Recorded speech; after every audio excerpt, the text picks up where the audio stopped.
Question काफी आ रहे हैं, मतलब ये सब बस जस्ट मैं एनालिसिस आपको बता रहा हूँ, ऐसा नहीं है कि वापस आएंगे, मैं ऐसा नहीं बोल रहा, मैं ऐसा बोल रहा हूँ कि लाइन स्पेक्ट्रम से क्वेश्चन ज्यादा देखे जा रहे हैं, ठीक है। जिसमें 21 जनवरी की बात करूँ तो मैं वही बामर, पाश्चन, ठीक है, रेशियो, वेवलेंथ का, फ्रीक्वेंसी का, उसी के बेस पे ये क्वेश्चन भी था। चलिए केमिकल इक्विलिब्रियम की बात करूं तो भैया थर्मोडायनेमिक्स और डिग्री ऑफ डिसोसिएशन का जो मिक्स क्वेश्चन बनता है ना, वैसा ये क्वेश्चन पूछा गया था मॉर्निंग शिफ्ट में, ठीक है ना।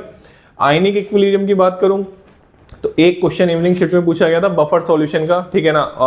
चार, जैसे उसको काइंड ऑफ आप ये मान सकते हो कि एसिड बेस से आपको देखना था कौन सा बफर बन रहा है, नहीं बन रहा है, इस टाइप का थोड़ा बहुत क्वेश्चन था।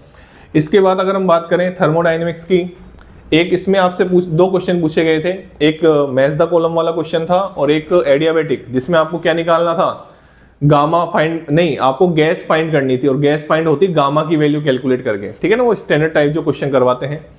रिडॉक्स से कोई क्वेश्चन देखा नहीं गया। सॉल्यूशन भैया दो क्वेश्चन हेनरीज लॉ से, ठीक है ना, दो क्वेश्चन हेनरीज लॉ से देखे गए हैं, एक ग्राफ का क्वेश्चन था, एक नॉर्मल क्वेश्चन था, कौन सा, हेनरी लॉ कांस्टेंट से, ठीक है ना, तो मॉर्निंग शिफ्ट में। चलिए इलेक्ट्रोकेमिस्ट्री की बात करें तो नॉन्स इक्वेशन से एक क्वेश्चन यहाँ पूछा गया था, एक क्वेश्चन यहाँ पूछा गया था, और मानो कि दोनों ही क्वेश्चन सिंपल तो नहीं थे, ठीक है ना, इजी क्वेश्चन नहीं थे, दोनों ही क्वेश्चन दिमाग लगाना था। इसमें कुछ पीएच फाइंड करनी थी कि इससे ज्यादा पीएच पे O2 एनोड बनेगा, इसमें एक सेल दे रखा था, उसका ई सेल आपको निकालना था। चलिए इसके बाद अगर हम बात करें केमिकल काइनेटिक्स की, भैया केमिकल काइनेटिक्स के आप देखो फर्स्ट ऑर्डर, एक क्वेश्चन फर्स्ट ऑर्डर से था, एक क्वेश्चन आरएनएस से।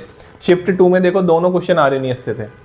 मैं आपको चार्ट शिफ्ट का एनालिसिस बताऊं, आरएनएस से कम नहीं तो उस 21 जनवरी में भी आरएनएस से क्वेश्चन आ चुका है।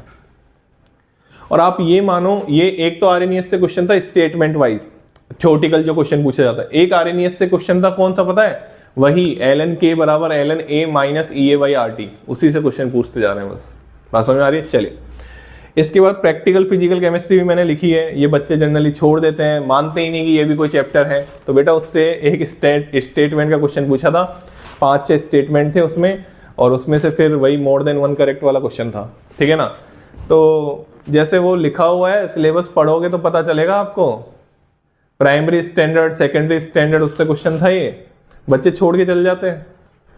अरे भाई practical physical chemistry, practical organic chemistry, practical inorganic chemistry, ऐसा कोई शिफ्ट नहीं है अब तक, 22 तक बता रहा हूं, 4 शिफ्ट हो चुकी है, 4 शिफ्ट में कोई ऐसी एक शिफ्ट नहीं है जिसमें से इस प्रैक्टिकल केमिस्ट्री में से क्वेश्चन नहीं पूछा गया हो।